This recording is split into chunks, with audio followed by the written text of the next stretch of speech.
Section 2. The Talented Tenth, by Professor W.E.B. DuBois. A strong plea for the higher education of the Negro, which those who are interested in the future of the freedom cannot afford to ignore. Professor DuBois produces ample evidence to prove conclusively the truth of his statement that to attempt to establish any sort of a system of common and industrial school training, without first providing for the higher training of the very best teachers, is simply throwing your money to the winds. The Negro race, like all races, is going to be saved by its exceptional men. The problem of education, then, among Negroes must first of all deal with the talented tenth. It is the problem of developing the best of this race, that they may guide the mass away from the contamination and death of the worst in their own and other races. Now, the training of men is a difficult and intricate task. Its technique is a matter for educational experts, but its object is for the vision of seers. If we make money the object of man training, we shall develop money makers, but not necessarily men. If we make technical skill the object of education, we may possess artisans, but not, in nature, men. Men we shall have only as we make manhood the object of the work of the schools: intelligence, broad sympathy, knowledge of the world that was and is, and of the relation of men to it. This is the curriculum of that higher education which must underlie true life. On this foundation we may build bread-winning, skill of hand and quickness of brain, with never a fear lest the child and man mistake the means of living for the object of life. If this be true, and who can deny it, 3 tasks lay before me. First, to show from the past that the talented tenth, as they have risen among American Negroes, have been worthy of leadership. Secondly, to show how these men may be educated and developed. And thirdly, to show their relation to the Negro problem. You misjudge us because you do not know us. From the very first it has been the educated and intelligent of the Negro people that have led and elevated the mass, and the sole obstacles that nullified and retarded their efforts were slavery and race prejudice. For what is slavery but the legalized survival of the unfit, and the nullification of the work of natural internal leadership? Negro leadership, therefore, sought from the first to rid the race of this awful incubus, that it might make way for natural selection and the survival of the fittest. In colonial days came Phillis Wheatley and Paul Cuffey striving against the bars of prejudice, and Benjamin Banneker, the almanac maker, voiced their longings when he said to Thomas Jefferson, "I freely and cheerfully acknowledge that I am of the African race, and in color, which is natural to them, of the deepest dye. And it is under a sense of the most profound gratitude to the Supreme Ruler of the universe that I now confess to you that I am not under that state of tyrannical thraldom and inhuman captivity to which too many of my brethren are doomed, but that I have abundantly tasted of the fruition of those blessings which proceed from that free and unequaled liberty with which you are favored, and which I hope you will willingly allow you have mercifully received from the immediate hand of that Being from whom proceedeth every good and perfect gift. Suffer me to recall to your mind that time in which the arms of the British Crown were exerted with every powerful effort in order to reduce you to a state of servitude. Look back, I entreat you, on the variety of dangers to which you were exposed. Reflect on that period in which every human aid appeared unavailable, and in which even hope and fortitude wore the aspect of inability to the conflict, and you cannot but be led to a serious and grateful sense of your miraculous and providential preservation.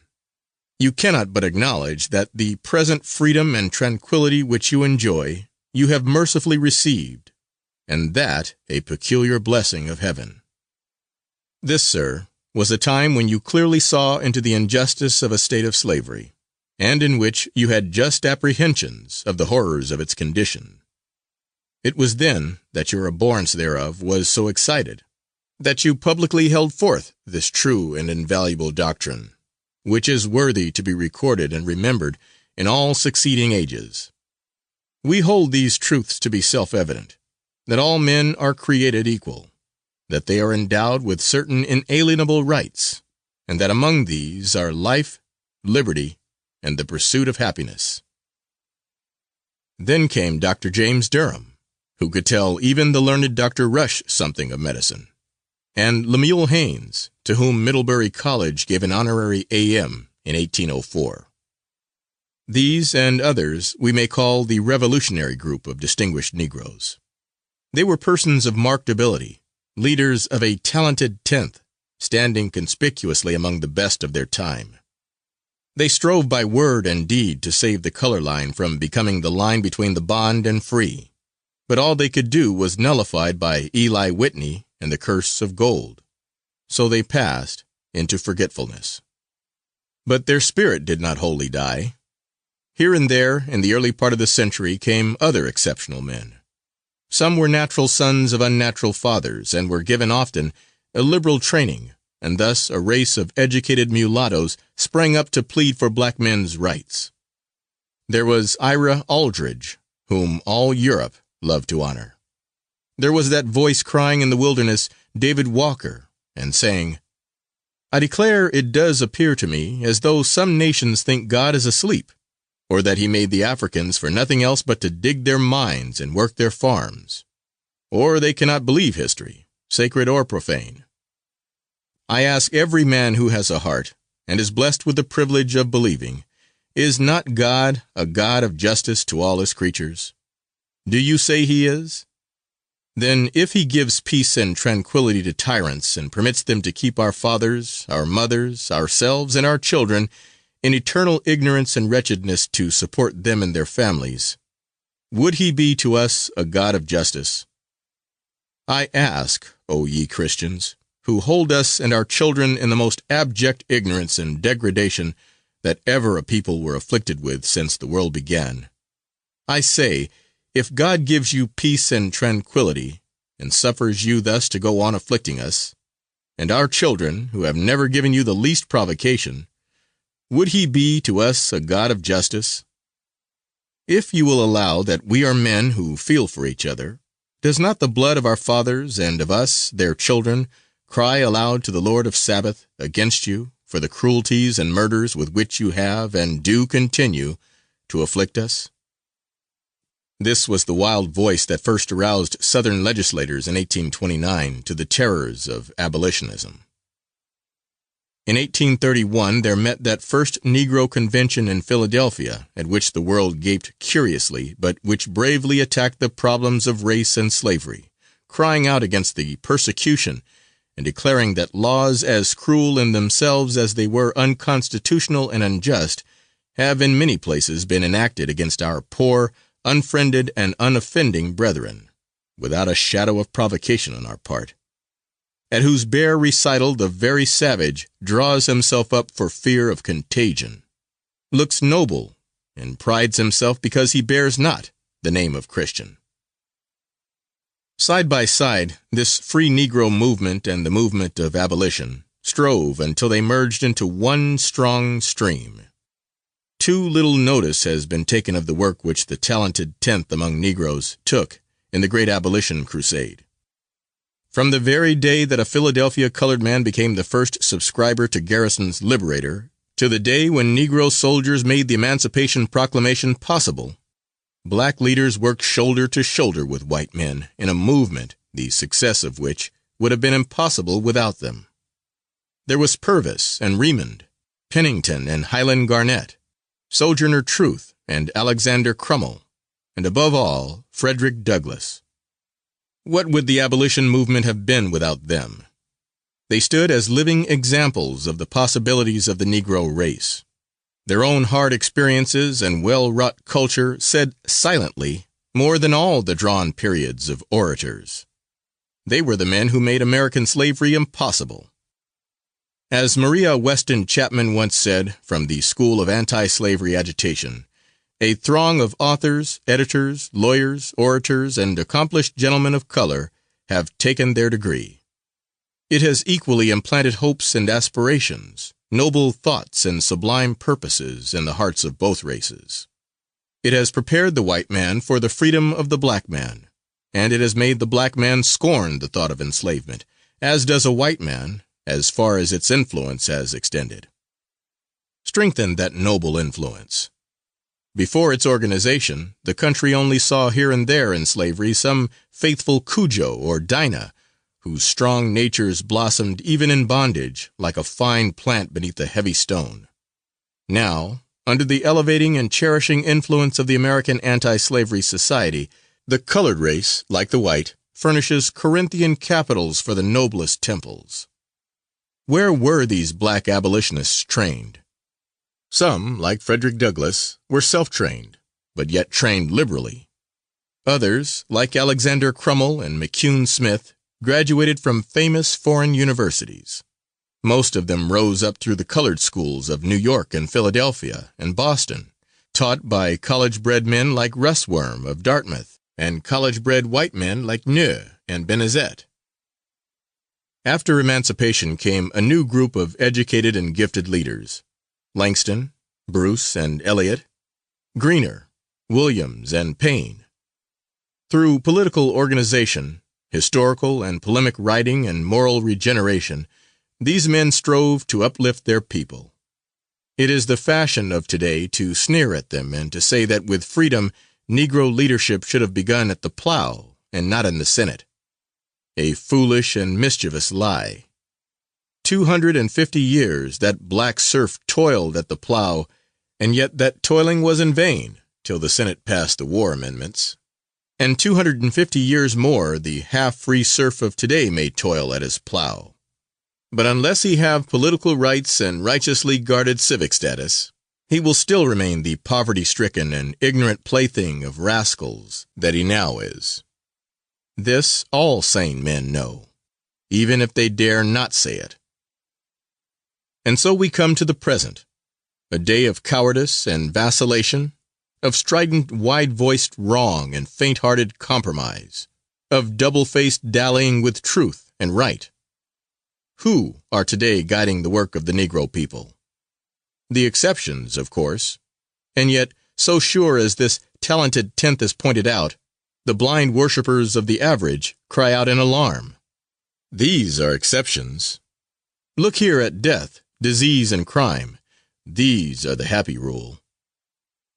Of course they are the rule, because a silly nation made them the rule, because for 3 long centuries this people lynched Negroes who dared to be brave, raped black women who dared to be virtuous, crushed dark-hued youth who dared to be ambitious, and encouraged and made to flourish servility and lewdness and apathy. But not even this was able to crush all manhood and chastity and aspiration from black folk. A saving remnant continually survives and persists, continually aspires, continually shows itself in thrift and ability and character. Exceptional, it is to be sure, but this is the chiefest promise. It shows the capability of Negro blood, the promise of black men. Do Americans ever stop to reflect that there are in this land 1 million men of Negro blood, well-educated, owners of homes, against the honor of whose womanhood no breath was ever raised, whose men occupy positions of trust and usefulness, and who, judged by any standard, have reached the full measure of the best type of modern European culture? Is it fair? Is it decent? Is it Christian to ignore these facts of the Negro problem, to belittle such aspiration, to nullify such leadership, and seek to crush these people back into the mass out of which by toil and travail they and their fathers have raised themselves? Can the masses of the Negro people be in any possible way more quickly raised than by the effort and example of this aristocracy of talent and character? Was there ever a nation on God's fair earth civilized from the bottom upward? Never. It is, ever was, and ever will be from the top downward that culture filters. The talented tenth rises and pulls all that are worth the saving up to their vantage ground. This is the history of human progress. And the 2 historic mistakes which have hindered that progress were the thinking first that no more could ever rise save the few already risen, or second, that it would better the unrisen to pull the risen down. How then shall the leaders of a struggling people be trained, and the hands of the risen few strengthened? There can be but one answer. The best and most capable of their youth must be schooled in the colleges and universities of the land. We will not quarrel as to just what the University of the Negro should teach, or how it should teach it. I willingly admit that each soul and each race soul needs its own peculiar curriculum. But this is true. A university is a human invention for the transmission of knowledge and culture from generation to generation, through the training of quick minds and pure hearts. And for this work, no other human invention will suffice, not even trade and industrial schools. All men cannot go to college, but some men must. Every isolated group or nation must have its yeast, must have for the talented few centers of training where men are not so mystified and befuddled by the hard and necessary toil of earning a living as to have no aims higher than their bellies, and no God greater than gold. This is true training, and thus in the beginning were the favored sons of the freedmen trained. Out of the colleges of the North came, after the blood of war, Ware, Cravath, Chase, Andrews, Bumstead, and Spence, to build the foundations of knowledge and civilization in the black South. Where ought they to have begun to build? At the bottom, of course, quibbles the mole with his eyes in the earth. Aye, truly at the bottom, at the very bottom, at the bottom of knowledge, down in the very depths of knowledge, there where the roots of justice strike into the lowest soil of truth. And so they did begin. They founded colleges, and up from the colleges shot normal schools, and out from the normal schools went teachers, and around the normal teachers clustered other teachers to teach the public schools. The college trained in Greek, Latin, and mathematics 2,000 men, and these men trained full 50,000 others in morals and manners, and they in turn taught thrift and the alphabet to 9 millions of men, who today hold $300 million of property. It was a miracle, the most wonderful peace battle of the 19th century. And yet today men smile at it, and in fine superiority tell us that it was all a strange mistake, that a proper way to found a system of education is first to gather the children and buy them spelling books and hose. Afterward, men may look about for teachers, if haply they may find them, or again they would teach men work. But as for life, why, what has work to do with life? They ask vacantly. Was the work of these college founders successful? Did it stand the test of time? Did the college graduates, with all their fine theories of life, really live? Are they useful men helping to civilize and elevate their less fortunate fellows? Let us see. Omitting all institutions which have not actually graduated students from a college course, there are today in the United States 34 institutions giving something above high school training to Negroes, and designed especially for this race. 3 of these were established in border states before the war. 13 were planted by the Freedmen's Bureau in the years 1864 to 1869. 9 were established between 1870 and 1880 by various church bodies. 5 were established after 1881 by Negro churches, and 4 are state institutions supported by United States agricultural funds. In most cases, the college departments are small adjuncts to high and common school work. As a matter of fact, 6 institutions, Atlanta, Fisk, Howard, Shaw, Wilberforce, and Leland, are the important Negro colleges so far as actual work and number of students are concerned. In all these institutions, 750 Negro college students are enrolled.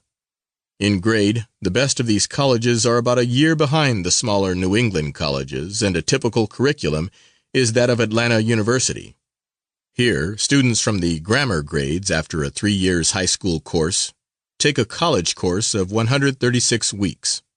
1/4 of this time is given to Latin and Greek, 1/5 to English and modern languages, 1/6 to history and social science, 1/7 to natural science, 1/8 to mathematics, and 1/8 to philosophy and pedagogy. In addition to these students in the South, Negroes have attended Northern colleges for many years. As early as 1826, one was graduated from Bowdoin College, and from that time till today, nearly every year has seen elsewhere other such graduates. They have, of course, met much color prejudice. 50 years ago, very few colleges would admit them at all. Even today, no Negro has ever been admitted to Princeton, and at some other leading institutions, they are rather endured than encouraged. Oberlin was the great pioneer in the work of blotting out the color line in colleges, and has more Negro graduates by far than any other Northern college. The total number of Negro college graduates up to 1899, several of the graduates of that year not being reported, was as follows. Before 1876, Negro colleges 137, white colleges 75. 1875 to 80, Negro colleges 143, white colleges 22. 1880 to 85, Negro colleges 250, white colleges 31. 1885 to 90, Negro colleges 413, white colleges 43. 1890 to 95, Negro colleges 465, white colleges 66. 1896 to 99, Negro colleges 475, white colleges 88. Class unknown, Negro colleges 57, white colleges 64. Total, Negro colleges 1,914, white colleges 390. Of these graduates, 2,079 were men and 252 were women. 50% of Northern-born college men come South to work among the masses of their people, at a sacrifice which few people realize. Nearly 90% of the Southern-born graduates, instead of seeking that personal freedom and broader intellectual atmosphere which their training has led them, in some degree, to conceive, stay and labor and wait in the midst of their black neighbors and relatives. The most interesting question, and in many respects the crucial question to be asked concerning college-bred Negroes, is, do they earn a living? It has been intimated more than once that the higher training of Negroes has resulted in sending into the world of work men who could find nothing to do suitable to their talents. Now and then there comes a rumor of a colored college man working at menial service, etc. Fortunately, returns as to occupations of college-bred Negroes gathered by the Atlanta Conference are quite full, nearly 60% of the total number of graduates. This enables us to reach fairly certain conclusions as to the occupations of all college-bred Negroes. Of 1,312 persons reported, there were teachers, 53.4%, clergymen, 16.8%, physicians, etc., 6.3%, students, 5.6%, lawyers, 4.7%, in government service, 4%, in business, 3.6%, farmers and artisans, 2.7%, editors, secretaries, and clerks, 2.4%, miscellaneous, 0.5%. Over half are teachers, a sixth are preachers, another sixth are students and professional men. Over 6% are farmers, artisans, and merchants, and 4% are in government service. In detail, the occupations are as follows. Occupations of college-bred men: teachers, presidents and deans, 19, teacher of music, 7, professors, principals, and teachers, 675, total, 701. Clergymen: bishop, 1, chaplains U.S. Army, 2, missionaries, 9, presiding elders, 12, preachers, 197, total, 221. Physicians: doctors of medicine, 76, druggist, 4, dentist, 3, total, 83. Students, 74. Lawyers, 62. Civil service: U.S. Minister Plenipotentiary, 1, U.S. Consul, 1, U.S. Deputy Collector, 1, U.S. Gauger, 1, U.S. Postmasters, 2, U.S. Clerks, 44, State Civil Service, 2, City Civil Service, 1, total, 53. Businessmen: Merchants, etc., 30. Managers, 13. Real estate dealers, 4. Total, 47. Farmers, 26. Clerks and secretaries. Secretaries of national societies, 7. Clerks, etc., 15. Total, 22. Artisans, 9. Editors, 9. Miscellaneous, 5. These figures illustrate vividly the function of the college-bred Negro. He is, as he ought to be, the group leader, the man who sets the ideals of the community where he lives, directs its thoughts, and heads its social movements. It need hardly be argued that the Negro people need social leadership more than most groups, that they have no traditions to fall back upon, no long-established customs, no strong family ties, no well-defined social classes. All these things must be slowly and painfully evolved. The preacher was, even before the war, the group leader of the Negroes, and the church their greatest social institution. Naturally, this preacher was ignorant and often immoral, and the problem of replacing the older type by better educated men has been a difficult one. Both by direct work and by direct influence on other preachers and on congregations, the college-bred preacher has an opportunity for reformatory work and moral inspiration, the value of which cannot be overestimated. It has, however, been in the furnishing of teachers that the Negro College has found its peculiar function. Few persons realize how vast a work, how mighty a revolution has been thus accomplished. To furnish 5 millions and more of ignorant people with teachers of their own race and blood in one generation was not only a very difficult undertaking, but a very important one, in that it placed before the eyes of almost every Negro child an attainable ideal. It brought the masses of the blacks in contact with modern civilization, made black men the leaders of their communities and trainers of the new generation. In this work, college-bred Negroes were first teachers and then teachers of teachers. And here it is that the broad culture of college work has been of peculiar value. Knowledge of life and its wider meaning has been the point of the Negro's deepest ignorance, and the sending out of teachers whose training has not been simply for breadwinning, but also for human culture, has been of inestimable value in the training of these men. In earlier years, the two occupations of preacher and teacher were practically the only ones open to the black college graduate.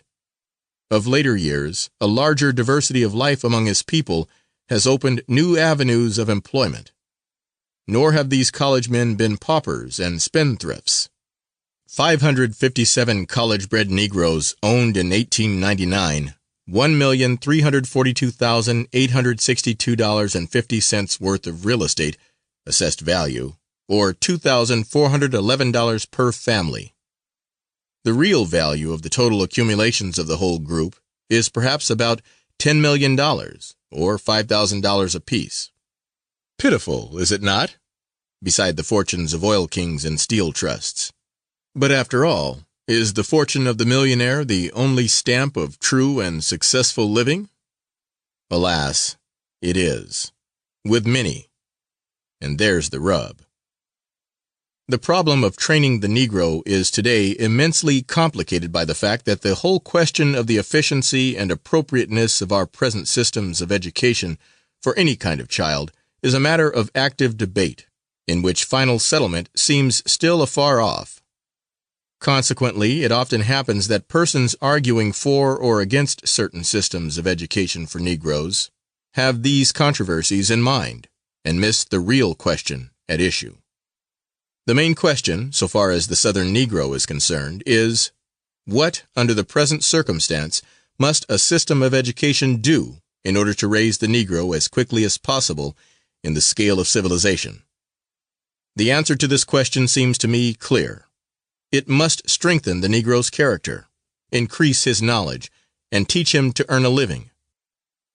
Now, it goes without saying that it is hard to do all these things simultaneously or suddenly, and that at the same time it will not do to give all the attention to one and neglect the others. We could give black boys trades, but that alone will not civilize a race of ex-slaves.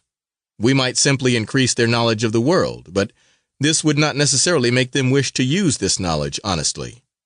We might seek to strengthen character and purpose, But to what end if this people have nothing to eat or to wear? A system of education is not one thing, nor does it have a single definite object, nor is it a mere matter of schools. Education is that whole system of human training within and without the schoolhouse walls, which molds and develops men. If then we start out to train an ignorant and unskilled people with a heritage of bad habits, our system of training must set before itself two great aims: the one dealing with knowledge and character, the other part seeking to give the child the technical knowledge necessary for him to earn a living under the present circumstances. These objects are accomplished in part by the opening of the common schools on the one, and of the industrial schools on the other, but only in part, for there must also be trained those who are to teach these schools, men and women of knowledge and culture and technical skill who understand modern civilization and have the training and aptitude to impart it to the children under them. There must be teachers and teachers of teachers, and to attempt to establish any sort of a system of common and industrial school training without first, and I say first advisedly, without first providing for the higher training of the very best teachers, is simply throwing your money to the winds. Schoolhouses do not teach themselves. Piles of brick and mortar and machinery do not send out men. It is the trained, living human soul, cultivated and strengthened by long study and thought, that breathes the real breath of life into boys and girls and makes them human, whether they be black or white, Greek, Russian, or American. Nothing in these latter days has so dampened the faith of thinking Negroes in recent educational movements, as the fact that such movements have been accompanied by ridicule and denouncement and decrying of those very institutions of higher training which made the Negro public school possible and make the Negro industrial schools thinkable. It was Fisk, Atlanta, Howard, and Strait, those colleges born of the faith and sacrifice of the abolitionists, that placed in the black schools of the South the 30,000 teachers and more which some, who depreciate the work of these higher schools, are using to teach their own new experiments. If Hampton, Tuskegee, and the 100 other industrial schools prove in the future to be as successful as they deserve to be, then their success in training black artisans for the South will be due primarily to the white colleges of the North and the black colleges of the South, which train the teachers who today conduct these institutions. There was a time when the American people believed pretty devoutly that a log of wood with a boy at one end and Mark Hopkins at the other represented the highest ideal of human training. But in these eager days it would seem that we have changed all that, and think it necessary to add a couple of sawmills and a hammer to this outfit, and at a pinch to dispense with the services of Mark Hopkins. I would not deny, or for a moment seem to deny, the paramount necessity of teaching the Negro to work, and to work steadily and skillfully, or seem to depreciate in the slightest degree the important part industrial schools must play in the accomplishment of these ends. But I do say, and insist upon it, that it is industrialism drunk with its vision of success, to imagine that its own work can be accomplished without providing for the training of broadly cultured men and women to teach its own teachers and to teach the teachers of the public schools. But I have already said that human education is not simply a matter of schools. It is much more a matter of family and group life, the training of one's home, of one's daily companions, of one's social class. Now, the black boy of the South moves in a black world, a world with its own leaders, its own thoughts, its own ideals. In this world he gets by far the larger part of his life training, and through the eyes of this dark world he peers into the veiled world beyond. Who guides and determines the education which he receives in his world?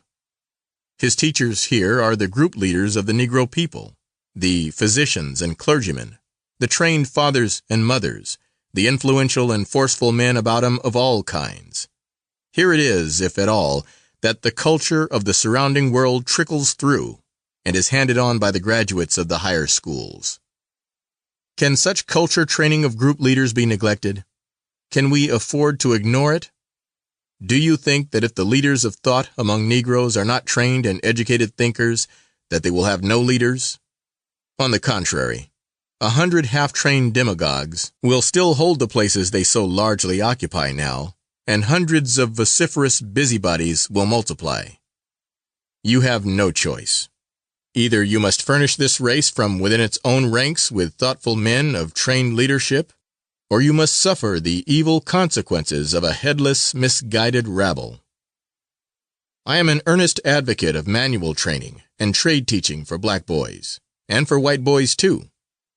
I believe that next to the founding of Negro colleges, the most valuable addition to Negro education since the war has been industrial training for black boys. Nevertheless, I insist that the object of all true education is not to make men carpenters. It is to make carpenters men. There are two means of making the carpenter a man, each equally important. The first is to give the group and community in which he works liberally trained teachers and leaders to teach him and his family what life means. The second is to give him sufficient intelligence and technical skill to make him an efficient workman. The first object demands the Negro college and college-bred men, not a quantity of such colleges, but a few of excellent quality. Not too many college-bred men, but enough to leaven the lump, to inspire the masses, to raise the talented tenth to leadership. The second object demands a good system of common schools, well taught, conveniently located, and properly equipped. The Sixth Atlantic Conference truly said in 1901, "We call the attention of the nation to the fact that less than 1 million of the 3 million Negro children of school age are at present regularly attending school, and these attend a session which lasts only a few months.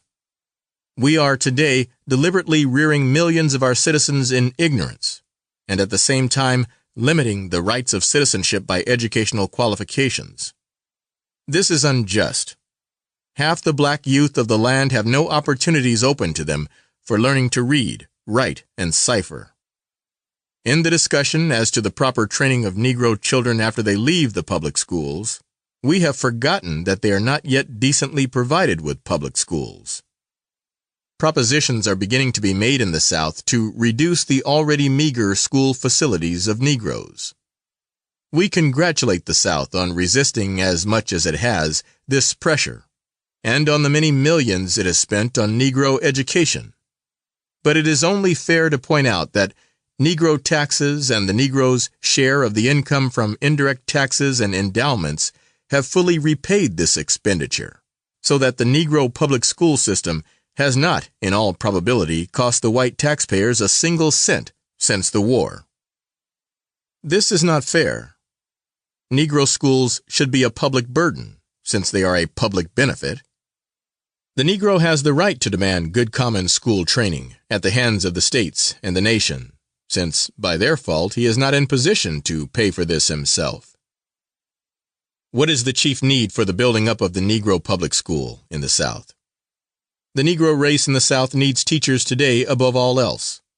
This is the concurrent testimony of all who know the situation.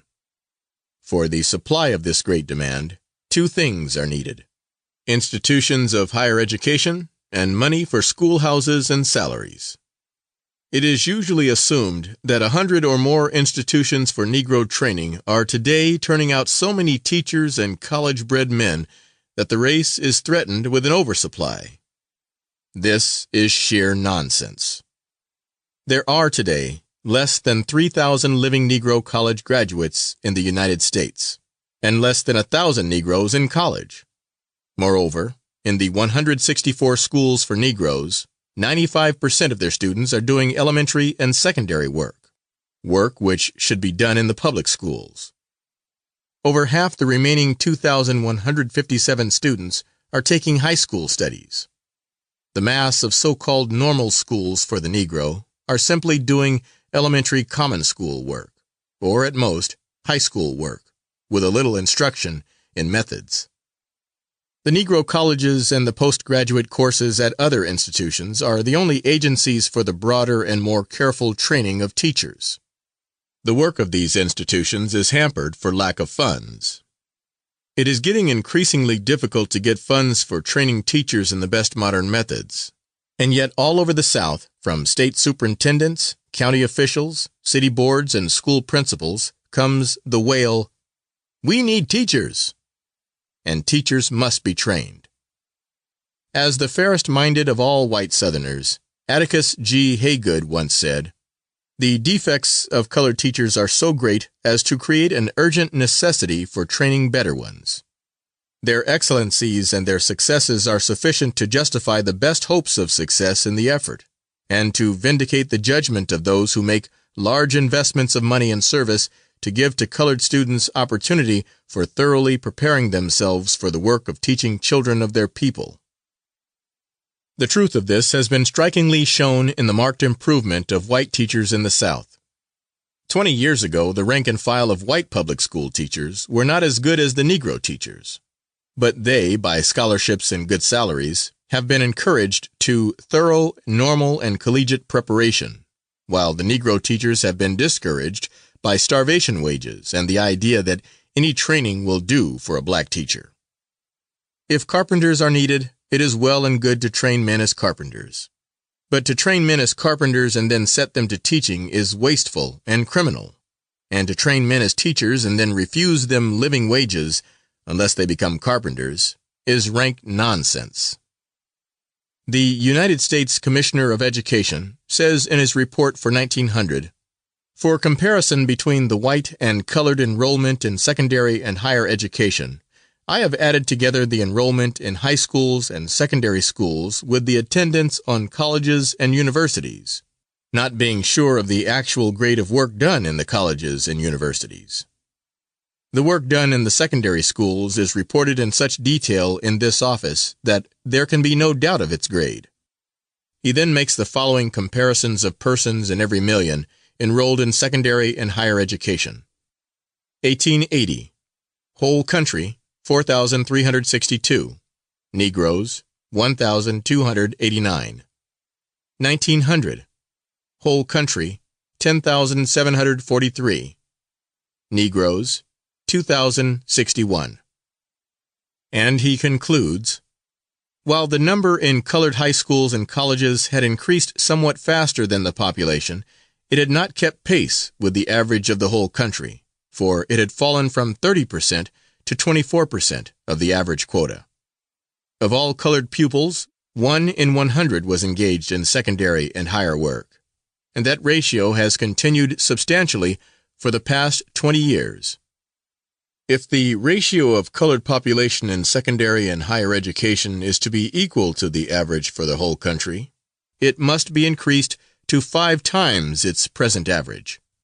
And if this be true of the secondary and higher education, it is safe to say that the Negro has not 1/10 his quota in college studies. How baseless, therefore, is the charge of too much training. We need Negro teachers for the Negro common schools, and we need first-class normal schools and colleges to train them. This is the work of higher Negro education, and it must be done. Further than this, after being provided with group leaders of civilization and a foundation of intelligence in the public schools, the carpenter, in order to be a man, needs technical skill. This calls for trade schools. Now, trade schools are not nearly such simple things as people once thought. The original idea was that the industrial school was to furnish education, practically free, to those willing to work for it. It was to do things, i.e., become a center of productive industry. It was to be partially, if not wholly, self-supporting, and it was to teach trades. Admirable as were some of the ideas underlying this scheme, the whole thing simply would not work in practice. It was found that if you were to use time and material to teach trades thoroughly, you could not at the same time keep the industries on a commercial basis and make them pay.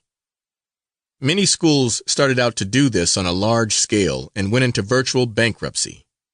Moreover, it was found also that it was possible to teach a boy a trade mechanically without giving him the full educative benefit of the process, and vice versa, that there was a distinctive educative value in teaching a boy to use his hands and eyes in carrying out certain physical processes, even though he did not actually learn a trade. It has happened, therefore, in the last decade that a noticeable change has come over the industrial schools. In the first place, the idea of commercially remunerative industry in a school is being pushed rapidly to the background. There are still schools with shops and farms that bring an income, and schools that use student labor partially for the erection of their buildings and the furnishing of equipment. It is coming to be seen, however, in the education of the Negro, as clearly as it has been seen in the education of the youths the world over, that it is the boy, and not the material product, that is the true object of education. Consequently, the object of the industrial school came to be the thorough training of boys regardless of the cost of the training, so long as it was thoroughly well done. Even at this point, however, the difficulties were not surmounted.